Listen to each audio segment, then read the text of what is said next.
ഈശോ മിശിഹായ്ക്ക് സ്തുതിയായിരിക്കട്ടെ. ഊട്ടുതിരുനാളിന്റെ ചരിത്രം എന്താണ്? എന്തിനാണ് ഇത് ആചരിക്കുന്നത്? ഊട്ടുതിരുനാളുകളുടെ ദൈവശാസ്ത്രപരമായ അർത്ഥം എന്താണ്? ഊട്ടുതിരുനാൾ ആചരണത്തിൽ നമ്മൾ എന്തെങ്കിലും ശ്രദ്ധിക്കാനുണ്ടോ? തുടങ്ങിയ കാര്യങ്ങളെക്കുറിച്ചാണ് കാത്തലിക് ഫെയ്ത്ത് ടിപ്സിന്റെ 77-ാം എപ്പിസോഡിൽ നമ്മൾ സംസാരിക്കുന്നത്. ഈ ചോദ്യങ്ങൾക്കെല്ലാം തിരുസഭയും സഭയുടെ ചരിത്രവും വ്യക്തമായ ഉത്തരങ്ങൾ നമുക്ക് തരുന്നുണ്ട്. കേട്ട് കഴിഞ്ഞിട്ട് തിരുസഭയുടെ ഇങ്ങനെയൊരു കാഴ്ചപ്പാടാണോ ഊട്ടുതിരുനാൾ ആഘോഷങ്ങൾക്കിടയിൽ നമുക്ക് ഓരോരുത്തർക്കും ഉള്ളത് എന്നുകൂടി ചിന്തിക്കുവാനായിട്ട് നമുക്ക് പ്രത്യേകമായിട്ട് ശ്രദ്ധിക്കാം.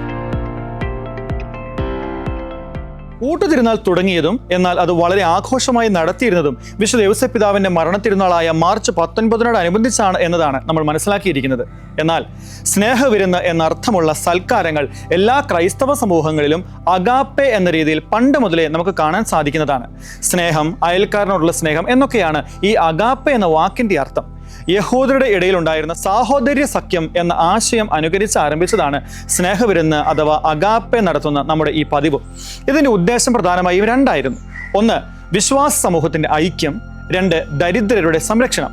ആദിമ നൂറ്റാണ്ടുകളിൽ തന്നെ ഇത്തരം കൂട്ടായ്മകൾ എല്ലാ സമൂഹത്തിലും ഉണ്ടായിരുന്നു എന്നതിന് സഭയുടെ ചരിത്രവും സഭാപിതാക്കന്മാരുടെ എഴുത്തുകളുമാണ് തെളിവ്. ഇനി കേരളത്തിലെ നമ്മുടെ ഊട്ടുനേർച്ച എപ്രകാരമായിരുന്നു? കേരളത്തിലെ നസ്രാണി സമൂഹത്തിലെ ദേവാലയങ്ങളിലും പൗരാണിക കാലം മുതലേ ഈ സ്നേഹവിരുന്നായ ഊട്ടുനേർച്ച നടത്തിയിരുന്നു എന്ന് താളിയോലകൾ ഉൾപ്പെടെയുള്ള പുരാതന രേഖകളും 16-ാം നൂറ്റാണ്ടിലെ മിഷണറിമാരുടെ കത്തുകളുമൊക്കെ സാക്ഷ്യപ്പെടുത്തുന്നുണ്ട്. ഊട്ടുനേർച്ചയ്ക്ക് പകരം അന്ന് ഇതിനെ വിളിച്ചിരുന്നത് വെച്ചൂട്ട് എന്ന പേരിലാണ്. പിന്നീട് നേർച്ച, ഊട്ടുനേർച്ച എന്നിങ്ങനെയുള്ള പേരുകളിലും അറിയപ്പെട്ടു തുടങ്ങി. ഈ നേർച്ച അഥവാ സ്നേഹവിരുന്ന് വിവിധ രൂപങ്ങളിൽ നടത്തിയിരുന്നതായി രേഖകൾ സാക്ഷ്യപ്പെടുത്തുന്നുണ്ട്. പള്ളികളിൽ വെച്ച് ഭക്ഷണം പാകപ്പെടുത്തി വിതരണം ചെയ്തിരുന്ന നേർച്ചയെ വെച്ചൂട്ട് എന്നാണ് വിശേഷിപ്പിച്ചിരുന്നത്. വേവിച്ച ഭക്ഷണം ഊട്ടി പറഞ്ഞുവിടുക എന്ന അർത്ഥത്തിലാണ് വെച്ചൂട്ട് പദപ്രയോഗം കടന്നു വന്നത്. അന്ന് തിരുക്കർമ്മങ്ങളിൽ പങ്കെടുക്കുവാൻ വരുന്ന വിശ്വാസികൾക്ക് മാത്രമല്ല, ദരിദ്രരെ തീറ്റിപ്പോറ്റുന്നതിന് ഭാഗമായും പള്ളികളിൽ വെച്ചൂട്ട് നേർച്ച നടത്തിയിരുന്നു. ഊട്ടുനേർച്ച പലവിധമായിരുന്നു. ഇടവകക്കാർക്കുള്ള ഊട്ട്, ദരിദ്രർക്കുള്ള വെച്ചൂട്ട്, പട്ടക്കാരുടെ ഊട്ട്, പൈതങ്ങളുടെ ഊട്ട്, ഇങ്ങനെയുള്ള നേർച്ചകൾ. ഇടവകാംഗങ്ങളുടെ ഇടയിൽ തിരുനാളുകൾക്കും പ്രത്യേക ആഘോഷങ്ങൾക്കും പള്ളിയിൽ വെച്ച് പാകം ചെയ്ത ഭക്ഷണം വിതരണം ചെയ്തിരുന്നതിനെ ഇടവകാംഗങ്ങളുടെ ഊട്ടുനേർച്ച എന്ന് വിളിക്കുന്നു. ഇങ്ങനെ നേർച്ചയ്ക്കാവശ്യമായ വാർപ്പ്, ചെമ്പ്, ഉരുളി, ഭരണി, കലങ്ങൾ തുടങ്ങിയ പാത്രങ്ങൾ കൈക്കാരന്റെയോ കപ്പ്യാരുടെയോ മേൽനോട്ടത്തിൽ പള്ളിയിൽ സൂക്ഷിച്ചിരുന്നുവെന്ന് വരാപ്പുഴ വികാരി അപ്പസ്തോലിക്കയായിരുന്ന ലയോനാർദ് മെത്രാപ്പോലിത്ത 1879 നൽകിയ കൽപ്പനയിൽ നിന്ന് വ്യക്തമാണ്. ഇങ്ങനെ ഊട്ടുനേർച്ച ചില സ്ഥലങ്ങളിൽ പ്രഭാത ഭക്ഷണമായാണ് കൊടുത്തിരുന്നതെങ്കിൽ മറ്റ് ചിലയിടങ്ങളിൽ ഉച്ചഭക്ഷണമാണ്. ചിലയിടത്ത് നേർച്ചക്കഞ്ഞിയാണെങ്കിൽ മറ്റ് ചിലയിടങ്ങളിൽ ചോറും കറികളുമാണ്. അന്ന് നസ്രാണി പള്ളികളിൽ പഞ്ഞമാസങ്ങളിൽ ദരിദ്രരെ പോറ്റുന്നതിന് ഭാഗമായി ദരിദ്രർക്കുള്ള ഊട്ടുനേർച്ചയും നടത്തിയിരുന്നു. ഊട്ടുനേർച്ചയ്ക്കും വെച്ചൂട്ടിനും അർത്ഥവ്യത്യാസങ്ങളുണ്ട്. രണ്ടും രണ്ടാണ്. പള്ളിയിൽ നിന്നും ചെലവ് ചെയ്ത് ഇടവകാംഗങ്ങൾക്കും ദരിദ്രർക്കും ഭക്ഷണം കൊടുക്കുന്നതിനെയാണ് വെച്ചൂട്ട് എന്ന് വിളിക്കുന്നത്. എന്നാൽ വ്യക്തികൾ നേർച്ചയായി ഭക്ഷണത്തിന്റെ ചിലവ് വഹിച്ച് അവരുടെ നേതൃത്വത്തിൽ പള്ളിയിൽ വെച്ച് വിശ്വാസികൾക്കും ദരിദ്രർക്കും ഭക്ഷണം കൊടുക്കുമ്പോൾ അതിനെ ഊട്ടുനേർച്ച എന്ന് വിളിക്കുന്നു. എന്നാൽ ഇന്ന് തിരുനാളിനോടനുബന്ധിച്ച് പള്ളി ചെലവിലോ വ്യക്തികളുടെ ചെലവിലോ ഇനി രണ്ടു കൂട്ടരും ഒരുമിച്ചോ നടത്തുന്ന ഊട്ടിനെ ഊട്ടുനേർച്ച എന്നാണ് വിളിക്കുക.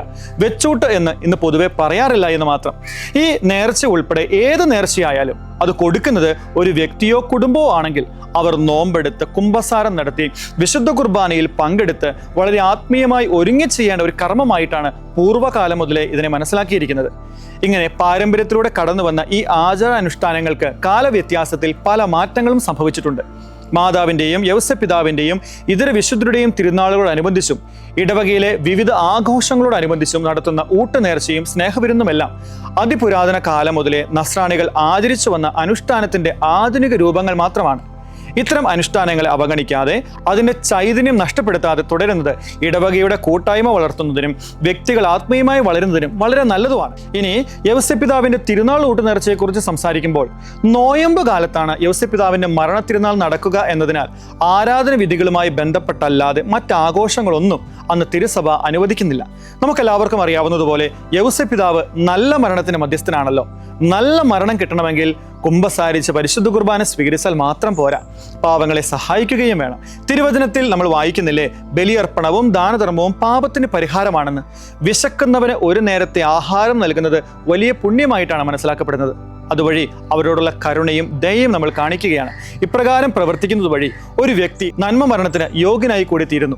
ഈ ഒരു അവസരത്തിലാണ് യൗസേപ്പിതാവിന്റെ ഊട്ട് തിരുനാൾ പ്രസക്തമാകുന്നത്. എന്നാൽ ഇന്നത് കുറച്ചുകൂടി വിശാലമായി കണ്ട് എല്ലാ തിരുനാളുകൾക്കും ഊട്ട് നടത്തുന്ന പതിവും നമ്മുടെ ഇടയിലുണ്ട്. ഇങ്ങനെയൊക്കെ ചെയ്യുമ്പോൾ അത് ഇടവകാംഗങ്ങളുടെ കൂട്ടായ്മയുടെയും പങ്കുവയ്ക്കലിന്റെയും അടയാളമായും കൂട്ടായ്മ വളർത്തുന്നതിന് മാധ്യമമായും ഒക്കെ കണക്കാക്കുന്നതിൽ തെറ്റില്ല.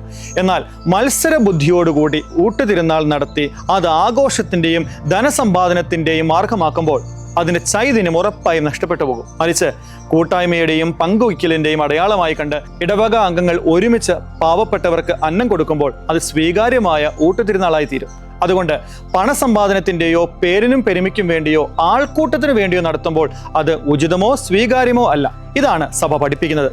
ഇതൊക്കെയാണ് ഈ തിരുനാളിനെ കുറിച്ചുള്ള സഭയുടെ കാഴ്ചപ്പാടും ഇതായിരുന്നു ഊട്ട് തിരുനാളിനെ കുറിച്ചുള്ള സഭയുടെ ചരിത്രവും. ഇവിടെ ഒരു ചോദ്യം അവശേഷിക്കുന്നുണ്ട്. നമ്മൾ നടത്തുന്ന ഊട്ട് തിരുനാളുകളിലും ആഘോഷങ്ങളിലും മറ്റു നാടുകളിലെ പോട്ടെ നമ്മുടെ ചുറ്റുവട്ടമുള്ള നമ്മുടെ ഇടവക പരിധിക്കകത്തുള്ള നമ്മുടെ ഇടവകാംഗങ്ങളെങ്കിലുമായ പാവപ്പെട്ടവരുടെ ആവശ്യങ്ങളിൽ കണ്ണെത്താൻ പറ്റുന്നതുപോലെ അവരെ ചേർത്ത് പിടിക്കാനായിട്ട് നമുക്ക് സാധിക്കുന്നുണ്ടോ? എങ്കിൽ ആ ഇടവകയുടെ ഊട്ട് തിരുനാളുകൾ ഉൾപ്പെടെയുള്ള ആഘോഷങ്ങളിലും കൂട്ടായ്മകളിലും ദൈവാനുഗ്രഹവും ദൈവസ്നേഹവും നിറയും. ആ ഊട്ട് തിരുനാൾ ആഘോഷം അർത്ഥവത്താണ്. അത് ഒരുമയിലേക്കും ദൈവസ്നേഹത്തിലേക്കും ഇടവകയുടെ ഐക്യത്തിലേക്കും നമ്മളിത് ചേർത്ത് നിർത്തും. എല്ലാവർക്കും യൗസേപ്പിതാവിന്റെ തിരുനാൾ മംഗളാശംസകളും കൂടി സ്നേഹപൂർവ്വം നേരുകയാണ്. ദൈവം നമ്മെ എല്ലാവരെയും സമൃദ്ധമായി അനുഗ്രഹിക്കട്ടെ. ആമേൻ.